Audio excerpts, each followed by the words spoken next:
बिस्मिल्लाहिर्रहमानिर्रहीम। दिन का आगाज़ करते हैं जनाब छोटे मोटे कामों के साथ। और अभी बाहर निकला हूँ, भाई दोनों चारा काटने के लिए गए हुए हैं। मैंने काम काज कोई नहीं करने, ठीक है, मुझे रेस्ट का बोला गया हुआ है।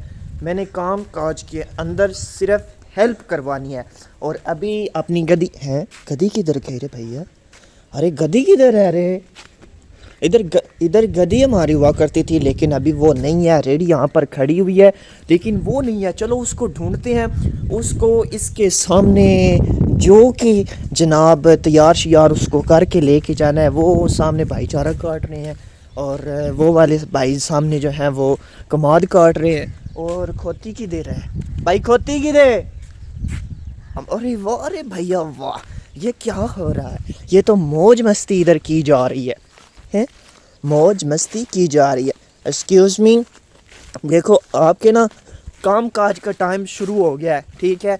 आपने दिन में 2 दफ़ा ही चारा लेके आना होता है और वो आप बड़े प्यार से लेकर आया करो, ठीक है। मौज वो जो शैतानियाँ है ना वो ना किया करो। अगर तुम शैतानियाँ करती हो तो फिर तुम हमसे मार खाती हो, ठीक है। चलो अब इसे खोलते हैं जनाब, खोल के लेके जाते। बारिश होने की वजह से पानी काफ़ी जो है ना वो चारे के अंदर खड़ा हुआ है, ज़मीनों के अंदर। और यहाँ पर दोनों भाई जो है वो काम काट कर रहे हैं। हमारी गड्डी जो है स्टैंड पर लगी हुई है। अभी एक ये है और एक ये चारा हमने ऊपर रख के जाना है। तो फसलें देखें, माशाल्लाह पकी हुई फसलें कितनी खूबसूरत लगती हैं। मौसम ठंडा ठंडा बना हुआ है, ये देखें रेड रेड। और जनाब इस टाइम हम भागे भागे जा रहे हैं तारकाबाद। वहाँ से हमने लेकर आए हैं लोहे वाली चारपाइयाँ। हाय हाय हाय, सोनी ते मिठी स्ट्रॉबेरी जनाब इतना खरीदते हैं भाई राम दे कोलों। किन्ने दी किलो है भाई? 200 दी किलो, ठीक है।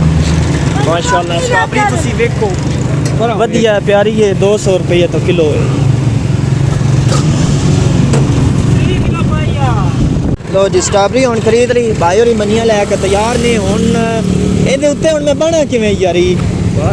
अला जे मैं पिछों हाल हाल गत्ती ना है ते खलो जाना है। हाल हाल तां ही गत्तनी है जे मैं डाहन लगना ते, ठीक है। चलो जी चलिए। हाय हाय हाय, खाना झूठा लेके मज़ा आ गया है। देखें मैं किस तरह से बैठा हुआ हूँ। देखें इधर देखें, हालात चेक करें आप। और जनाब मनिया लैके असी आ गए घर। असी रस्ते विच एक ले लिया बकरियां वाला आई, ओहदे कोलों बकरियां दा असी छोटे ले लिया दा पुछया यार लुड्डे वास्ते असी छोटे छोटे ले ली बकरी रखनी है। ते ओह सानू नहीं पे लभदी। जेड़ा दसदा हुआ दा है ये 80,000 दी है, जेड़ा बोलदा हुआ दा है 90,000 दा है। वड्डे वड्डे बकरियां ते ले जेड़े हुण ओह सामने गावां आईयां, ठीक है। असी ओह वच्छे दा पुछया ते ओह भी बड़ा मंग है यार। सन छोटा जिहा चाहिदा है लेला या छोटी जी लेली चाहिए लुड्डे वास्ते असी रखनी है, ओह नहीं पी लभदी हले सन। और जनाब पहलो एक असी गला खरीदया है। हुण गले तो बाद एक चुल खरीदण लगे ने। और मैं तुहानूं कहना मिट्टी दे बने हुए बर्तन जेड़े हुंदे ने ना ओह विखाना तुहानूं। 1 मिनट, ए जनाब चुल खरीदण लग्या से लेकिन नहीं खरीदी। की है? छोटी है चुल, छोटी है भाई जी? ओके चल छोटी बर्तन तो मैं मिट्टी दे बने हुए जेड़े भी खांदा पिया। ए वेखो दूसरी और जड़ी दोरी होंदी है चटनी बनाने वास्ते, सानक शरीफ और लोड रक्षा।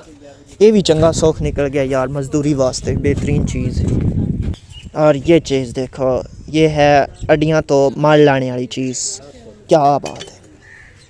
और जनाब मेरा ख्याल है कि हुण की चीज़ खरीदूँ भाई? चुल दा प्लान जनाब बन गया है। हुण असी चल ले लो इसे।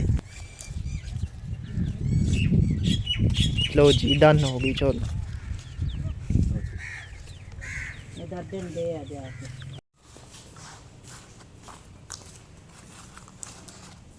हाँ जी जनाब, अब मैं खाने आया था बेर, लेकिन इन बेरों के नीचे ये जो गोया पड़ा हुआ है ना जनाब, ये जो गोया है इसने काम बड़ा ख़राब किया हुआ है यार। उत्तों बेर थल्ले डटे ने, हवा की वजह तो थल्ले गोबर पे है। हुण जेड़ा थल्ले बेर डिग जाना उत्थे खाने वाला को नहीं रहना।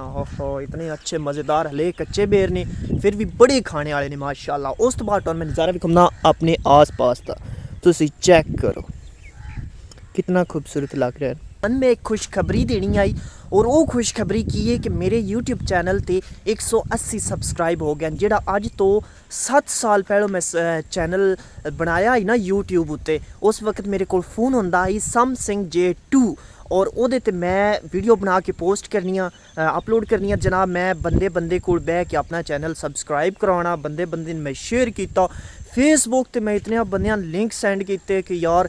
ਔਰ ਮੈਂ ਤਕਰੀਬਨ ਉਹ ਨਾ 3-4 ਮਹੀਨੇ ਚਲਾਇਆ ਹੀ। 3-4 ਮਹੀਨੇ ਦੇ ਅੰਦਰ ਜਿਹੜੇ 180 ਸਬਸਕ੍ਰਾਈਬ ਬਣੇ ਆਣ ਨਾ, ਉਹ ਮੈਂ ਆਪ ਹੀ ਜਿਹੜਾ ਉਹ ਮਿਹਨਤ ਕਰਕੇ ਬਣਵਾਏ ਆਣ। ਜਿਹਦਾ ਫੋਨ ਪੜਨਾ ਸਬਸਕ੍ਰਾਈਬ ਕਰ ਛੱਡਣਾ, ਅਣਜਾਣੂ ਬੰਦੇ ਨਾਲ ਵੀ ਥੋੜੀ ਜੀ ਗੱਪਸ਼ਪ ਹੋਣੀ, ਉਹਦਾ ਫੋਨ ਪੜਨਾ ਸਬਸਕ੍ਰਾਈਬ ਕਰ ਛੱਡਣਾ। ਤੇ ਮੈਂ ਜਿਸ ਵਕਤ ਹੁਣੇ ਹੀ ਬਣਾਇਆ ਮੇਰੇ ਮਾइंड ਵਿੱਚ ਉਹ ਯਾਰ ਪਤਾ ਨਹੀਂ ਹੁਣ ਵੀ ਸਬਸਕ੍ਰਾਈਬ ਆਉਣੇ ਕਿ ਨਹੀਂ ਆਉਣੇ। ਲੇਕਿਨ ਸ਼ੁਕਰ ਅਲਹਮਦੁਲਿਲਾ ਇਸ ਵਾਰੀ ਨਾ ਮੈਂ ਲਿੰਕ ਕਿਸੇ ਨੂੰ ਸੈਂਡ ਕੀਤਾ और ना ही मैं किसी ने आख्या कि यार तुसी मेरे चैनल ਨੂੰ सब्सक्राइब कर छड़ो। तो हुण मेरे अपने आप ही शुक्र अल्हम्दुलिल्लाह सब्सक्राइबर आ रहे ने और मेरे वास्ते ये बहुत वड्डी खुशी वाली गल है। और अभी इस टाइम जनाब मैं जा रहा था देर खाने के बाद आया अबू के घर और मैंने आपको एक खूबसूरत नज़ारा दिखाना था और वो ये है। इस तरह की चीज़ें ना बड़ी प्यारी मुझे लगती हैं कैप्चर करने में भी और देखने में भी आपको भी शायद बहुत प्यारी लगती होंगी। जनाब बचपन में ना जब MP4 निकली थी, मेरी बात सारी सुन के जाइएगा, जब MP4 निकली थी ना तो मैं अपने अब्बू के पीछे लग गया था कि अब्बू जी मैनू तुसी लैके देनी है, क्योंकि मैं जिस वक्त उत्तों वेखना ਇਹ ਚੀਜ਼ਾਂ ਨੇ ਮੈਨੂੰ ਕੈਪਚਰ ਕਰਨੇ ਦਾ ਬਹੁਤ ਜ਼ਿਆਦਾ ਸ਼ੌਕ ਆਈ। ਅੱਬੂ ਜੀ ਮੈਨੂੰ MP4 ਲੈ ਕੇ ਦਿਓ, MP4 ਲੈ ਕੇ ਦਿਓ, ਮੈਂ ਤਸਵੀਰਾਂ ਬਣਾਉਣੀਆਂ। ਉਹ ਤਸਵੀਰਾਂ ਮੈਂ ਪਤਾ ਕਿਹਦੀਆਂ ਬਣਾਉਣੀਆਂ ਹੁੰਦੀਆਂ ਇਹਨਾਂ ਚੀਜ਼ਾਂ ਨਹੀਂ। ਇਹ ਵੇਖੋ ਇੱਥੇ ਰੱਖ ਕੇ ਬਣਾ ਲਈ, ਇੱਥੇ ਰੱਖ ਕੇ ਬਣਾ ਲਈ, ਇਹ ਮੈਨੂੰ ਸ਼ੌਕ ਹੁੰਦਾ ਹੀ। ਅੱਜ ਸ਼ੁਕਰ ਅਲਹਮਦੁਲਿਲਾ ਮੇਰੇ ਹੱਥ ਵਿੱਚ ਜਿਹੜਾ ਫ਼ੋਨ ਹੈ ਅਲਟਰਾ 11 ਹੈ ਔਰ ਮੇਰਾ ਉਹ ਸ਼ੌਕ ਪੂਰਾ ਹੋ ਗਿਆ। ਔਰ ਵੇਖ ਲਓ ਵਲੌਗ ਵੀ ਬਣਾਉਂਦਾ ਨਾ ਤੇ ਇਹਨਾਂ ਚੀਜ਼ਾਂ ਦੇ ਬਾਰੇ ਵਿੱਚ ਹੀ ਗੱਲਾਂ ਕਰਦਾ ਰਹਿੰਦਾ। ਪਿੰਡ ਦੀ ਜਿਹੜੀ ਖੂਬਸੂਰਤੀ ਹੈ ਇਹਨਾਂ ਚੀਜ਼ਾਂ ਦੇ ਬਾਰੇ ਵਿੱਚ ਹੀ ਗੱਲਾਂ ਕਰਦਾ। ਚੈੱਕ ਕਰੋ ਤੁਸੀਂ ਮਾਸ਼ਾਅੱਲਾ।